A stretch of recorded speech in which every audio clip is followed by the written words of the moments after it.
It is scientifically and biblically proven that 4,350 years ago the world flood reduced the population of the planet to 8 people. If we start counting from Noah's family, we find that this is more than enough time for today's population to reach a figure of about 8 billion people. Simple arithmetic tells us that the biblical age of the Earth, 6,000 years, is absolutely mathematically reasonable. That's why evolutionists don't want you to know what's at the bottom of the ocean. For over 60 years, scientists have known that at the bottom of the ocean there is irrefutable physical evidence in favor of the youth of the Earth, humanity, and the universe.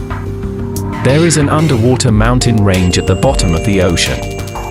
However, it does not have a central chain of peaks, like the Andes, for example.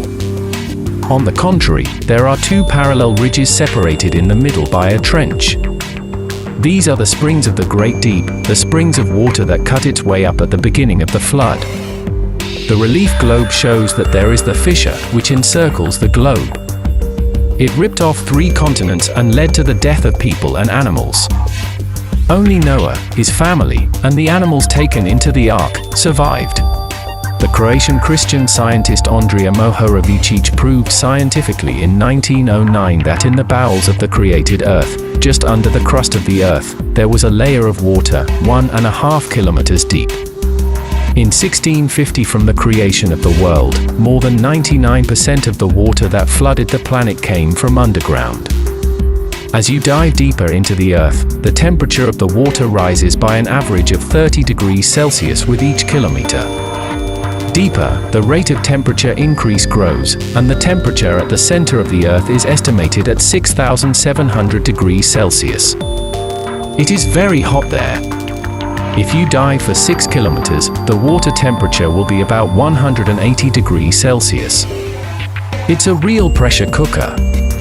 Who has seen pressure cookers explode? The kitchen is blown away by 1 or 2 liters of water like that.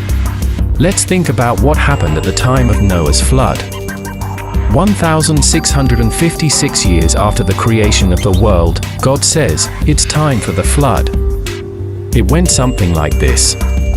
God goes to Caesarea Philippi, takes out his 6-kilometer pin, sticks it into the ground, reaches down to a layer of liquid steam, and then pulls it out. What happens next? The water will start to rise through the hole. It will rise 6 kilometers, but as it approaches the surface, its pressure will drop to atmospheric pressure, and like with a pressure cooker, there will be an explosion. The crack will begin to grow and will tear off 3 continents. Evolutionists believe that a single land mass split about 120 million years ago, and the pieces moved 5 centimeters a year, but it is scientifically and biblically proven that it all took 1 year. Here offers scientific physical evidence in favor of the youth of the Earth. The first, there is no thick layer of mud covering the bottom of the ocean from one continent to the next. According to evolutionists, over billions of years the mud layer should be 30 kilometers. But there isn't. The bottom is flat. This shows that the continents were completely submerged about 4,500 years ago. The second, right in the middle of the bottom, there is a crack, the curves of which repeat the outlines of the continents. The third, there is the fissure in the center, and the bottom of the ocean is L-shaped. And the fourth is stretch marks. These kinds of stretch marks only appear if the process is rapid. For example, 9 months. But the Earth is bigger, that's why it took 12. Creationism science proves the absolute accuracy of the Bible. Every single reference to Noah's flood and the fate of mankind is supported by physical evidence found on the Earth's surface. And this evidence is in the exact order in which it should be, as the Bible says. Therefore, the Bible does not just tell us the truth. The Bible is not just accurate, the Bible is hyper-accurate. To study the Bible, subscribe to Stanislav and Julia Saltynenko's channels.